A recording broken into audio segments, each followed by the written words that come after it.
तो hello guys, कैसे हो आप सब। उम्मीद करता हूँ बहुत अच्छे होगे और अपनी स्टडीज़ को बहुत अच्छे से कंटिन्यू भी कर रहे होगे। गाइज अभी आप लोग देख रहे होंगे कि अरब सागर में एक तूफ़ान आया हुआ है ताउते, और वो काफ़ी ज़्यादा तबाही मचा रहा है। तो मैंने सोचा क्यों ना आपको मैं चक्रवातों के बारे में, कि चक्रवात क्या होते हैं, चक्रवात कैसे बनते हैं, कैसे चक्रवाती तूफ़ानों का जन्म होता है और इनका नाम कैसे रखा जाता है, ये तीनों प्रक्रियाएँ आज बता दूँ, समझा दूँ। तो बहुत कम वक्त में गाइज मैं आपको ये बताऊँगा कि चक्रवात क्या होते हैं, चक्रवात कैसे बनते हैं, और फिर कौन से वो 8 देश हैं जो इनका नाम किस तरीके से रखते हैं, ये तरीका मैं आपको बता देता हूँ। सबसे पहले ये जान लीजिए कि चक्रवात दोस्तों होता क्या है।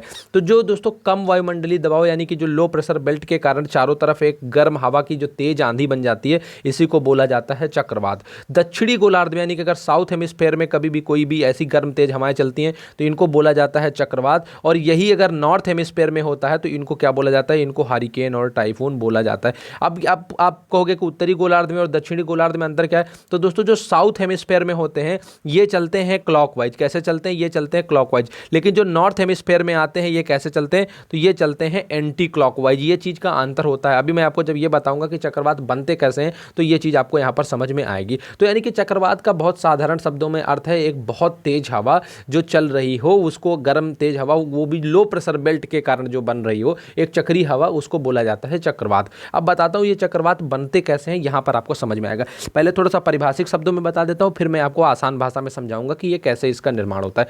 दोस्तों गर्म इलाके के समुद्र में मौसम की गर्मी से हवा गर्म होकर के अत्यंत कम वायु दाब का क्षेत्र बनाती है। अगर आप लोगों ने कभी भी जो है बेसिक किताबें पढ़ी होंगी, जैसे मैं भी अभी जब इस वीडियो को बनाने से पहले भूगोल का कक्षा 6 का चैप्टर जो पढ़ रहा था जलवायु वाला, तो जलवायु वाले में मैंने वहां पर देखा तो वहां पर भी उन्होंने कक्षा 6 की एनसीईआरटी में बताया है। आपको ये चीज तो मालूम ही मालूम होगी कि जो हवा है वो क्या होती है, जब गर्म होती है तो वो पतली हो जाती है, हल्की हो जाती है और ऊपर की तरफ उठती है। और दोस्तों आप लोग ये जानते हैं कि हवा स्थान घेरती है, और जब भी कभी क्या होता है कि जो आप देखते होंगे अगर घर के भीतर में आपके यहाँ पे दरवाजा लगा हो और उसके बगल में क्या होगा कि साइड में जो खिड़की हो, खिड़की पर पर्दा पड़ा हो, तो जब आप जोर से दरवाजा वहां पर खोलते हैं और बंद करते हैं तो पर्दा क्या होता है, उड़ने लगता है। वो दोस्तों वो किस वजह से होता है, ये इस वजह से होता है क्योंकि जो हवा है, या फिर अगर आप लोग देखते होंगे कि कभी ट्रक वगैरह जब पार करता है आपको, अगर आप मोटरसाइकिल से, बाइक से, पैदल जा रहे हो, कोई ट्रक या बड़ी गाड़ी जब बहुत तेज रफ्तार से आपको क्रॉस करती है तो उसके पीछे बहुत सारी धूल उड़ने लगती है। तो क्या कभी आपने सोचा है कि ऐसा क्यों होता है? ऐसा इस वजह से होता है क्योंकि जो ट्रक के साथ में जो जगह खाली हो जाती है, उसके साथ में जो हवा वो आगे ढकेल करके ले जाता है,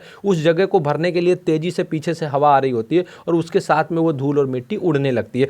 तो उसी वजह से यहाँ पर भी होता है कि गर्म इलाकों में जब समुद्र में कोई जगह पे ऐसी गर्म मौसम पैदा हो जाता है जहाँ पे हवा गर्म होकर के एक लो प्रेशर बेल्ट बना देती है, यानी कि वहाँ पर बहुत सारी हवा एकदम से जो है उठ करके चली जाती है, तो वहाँ पर एकदम से जो जगह है वो एकदम खाली हो जाती है। उसको बोलते हैं कम दबाव वाला या निम्न वायु दाब का क्षेत्र।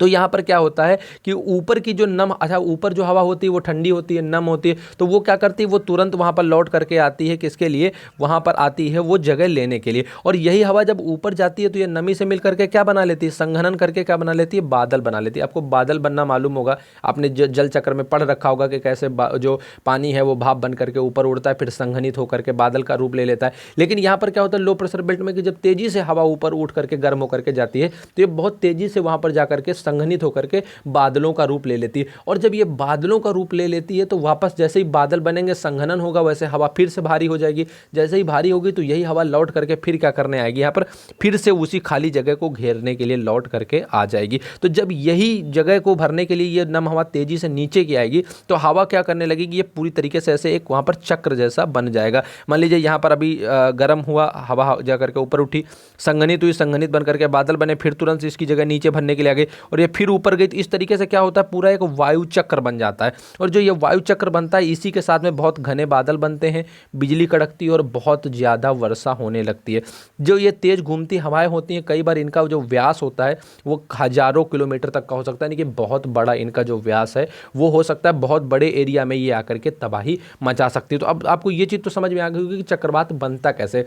यानी कि कभी भी अगर आपसे कोई ये पूछे कि चक्रवात कैसे बनते हैं या ये क्या रीजन है, तो अगर उसको आप एक केवल शब्द बता देंगे कि लो प्रेशर बेल्ट, निम्न वायु दाब के कारण बनते हैं, यानी कि अगर किसी को आपने इतना बता दिया कि निम्न वायु दाब के कारण बनते हैं, लो प्रेशर बेल्ट के कारण बनते हैं, तो वो समझ जाएगा कि इनको जानकारी इस चीज़ की है, चक्रवात से जुड़ी हुई चीज़ों के बारे में इसको ये चीज़ मालूम है। जब भी क्वेश्चन बनेगा तो हमेशा यही क्वेश्चन बनेगा कि क्या कारण है कि समुद्री इलाकों में, उष्णकटिबंधीय इलाकों में ज़्यादातर चक्रवात बनते हैं। उसका कारण है लो प्रेशर बेल्ट का बनना। ठीक है, आप देखोगे कि ज़्यादातर तो जो आपको चक्रवात है वो यहाँ पर उष्ण कटिबंध में काफ़ी आपको नजर आएंगे, क्योंकि यहाँ पर लो प्रेशर बेल्ट अक्सर करके बनते रहता है।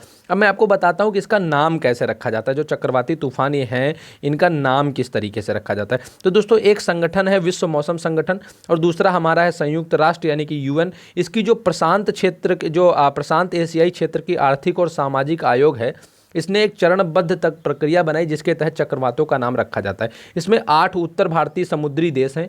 पहले उन देशों का नाम बता देता हूँ कि कौन कौन से 8 देश हैं, नाम याद कर लीजिएगा।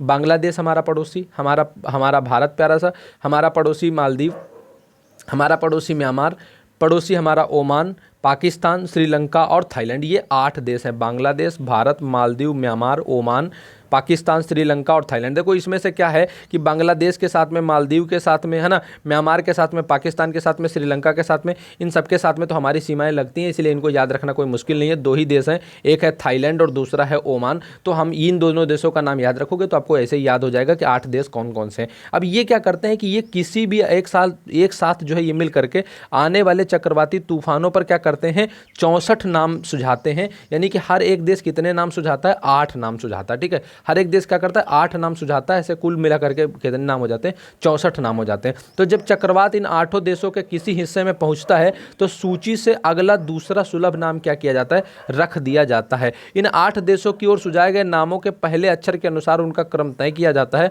और उसके हिसाब से ही चक्रवाती तूफान का नाम रखा जाता है। साल 2004 में चक्रवाती तूफान के नामकरण की यह प्रक्रिया शुरू की गई थी। मान लो अगर कभी आपसे परीक्षा में ये क्वेश्चन पूछ लिया जाए कि अब की नाम किसने रखा, तो पता है कि मेहमान ने रखा है, छिपकली के नाम पर रखा गया है, ताउते। ठीक है, लेकिन कभी आपसे पूछा जाए कि ये प्रक्रिया शुरू कब हुई थी, तो ये प्रक्रिया शुरू हुई थी 2004 में। अगर आपसे ये पूछा जाए कि कितने देश इसमें नाम रखते हैं, तो 8 देश नाम रखते हैं। कितने नाम टोटल रख सकते हैं, तो वो रख सकते हैं 8 ही नाम रख सकते हैं। और टोटल कितने नाम हो जाते हैं, 64 नाम हो जाते हैं। दूसरी चीज़, इसको ऑर्गेनाइज कौन कौन करता है, तो विश्व मौसम संगठन और यूएन। इनकी जो प्रशांत क्षेत्र की प्रशांत एशियाई क्षेत्र की आर्थिक और सामाजिक आयोग है, वो ये काम को जो है यहाँ पर अंजाम देता है कि चक्रवाती तूफानों का नाम हमें कैसे रखना है। तो ये तो इंपॉर्टेंट क्वेश्चंस हो गए जो आपको बिल्कुल पूरी तरीके से तैयार ही करके रखने होते हैं। फिर मैं दूसरे क्षेत्र की तरफ भी थोड़ा बड़ा, मैंने कहा थोड़ी जानकारी इनसे भी कलेक्ट किया जाए, तो मैं फिर गूगल पर गया। गूगल पर जाकर के हमने कहा भाई साहब आप भी चक्रवात के बारे में कुछ बताइए। तो गूगल ने मुझे बताया कि चक्रवात जो होते हुए हैं वो एक घूमती हुई वायु राशि का नाम है। यानी कि अगर कोई ऐसी वायु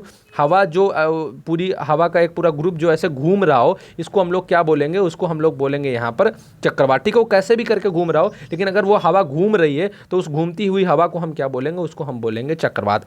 अब आप पूछोगे कि सर चक्रवात होते कितने प्रकार के हैं, तो देखो उत्पत्ति क्षेत्र के आधार पर देखोगे तो चक्रवात 2 प्रकार के होते हैं। एक होते हैं उष्ण कटिबंध के चक्रवात, दूसरे होते हैं वाह्य उष्ण कटिबंध के चक्रवात। जैसे कि मैंने बताया कि मतलब उष्ण कटिबंध के चक्रवात 1 और दूसरे इसके जो बाहर आते हैं ये वाले चक्रवात नंबर 2। तो 2 तरीके के कुल मिलाकर के चक्रवात होते हैं उत्पत्ति के आधार पर। लेकिन अगर यहाँ पर आप ये जानना चाहोगे कि कुल मिलाकर के चक्रवात कितने प्रकार के होते हैं, तो कुल मिलाकर के चक्रवातों के टाइप होते हैं 6 प्रकार के कुल चक्रवात आते हैं। बताता हूँ कौन कौन सा। पहला होता है ध्रुवीय चक्रवात, दूसरा होता है ध्रुवीय कम चक्रवात, तीसरा होता है अतिरिक्त उष्ण कटिबंधीय चक्रवात, चौथा होता है अंतः उष्ण कटिबंधीय चक्रवात, पांचवा होता है उष्ण कटिबंधीय चक्रवात और छठा होता है मेसोसाइक्लोन्स। ठीक है, तो ये कुल मिलाकर के 6 टाइप हैं जितने प्रकार के चक्रवात होते हैं। लेकिन इसमें से जो ओरिजिन के टाइप से देखेंगे तो 2 प्रकार के जो कुल मिलाकर के चक्रवात है वो आते हैं। इसमें एक चीज़ और भी होती है जो जिसको हम लोग बोलते हैं कोरियोलिस बल। ठीक है, कोरियोलिस बल भी इसमें इसको ऑर्गेनाइज रूप में लाने के लिए काफ़ी हद तक जो है वो काम यहाँ पर करता है। तो इस प्रकार से चक्रवात यहाँ पर काम करते रहते हैं। इनकी संरचना के आधार पर और बाकी इनका क्या परिचय है और पूरा मैंने इन डिटेल पढ़ा हुआ है, मैंने काफ़ी हद तक इसको हाईलाइट भी कर दिया। तो ये PDF फाइल मैं आपको भेज दूंगा ताकि आपको चक्रवातों के बारे में डिटेल चीज़ें पता चल जाए। बाकी आप एक नॉर्मल शब्दों में जरूर समझ गए होंगे, सामान्य तरीके से जरूर समझ गए होंगे कि चक्रवात क्या होते हैं, कैसे उत्पन्न होते हैं और इनके नाम रखने की प्रणाली क्या है। तो दोस्तों थैंक यू सो मच।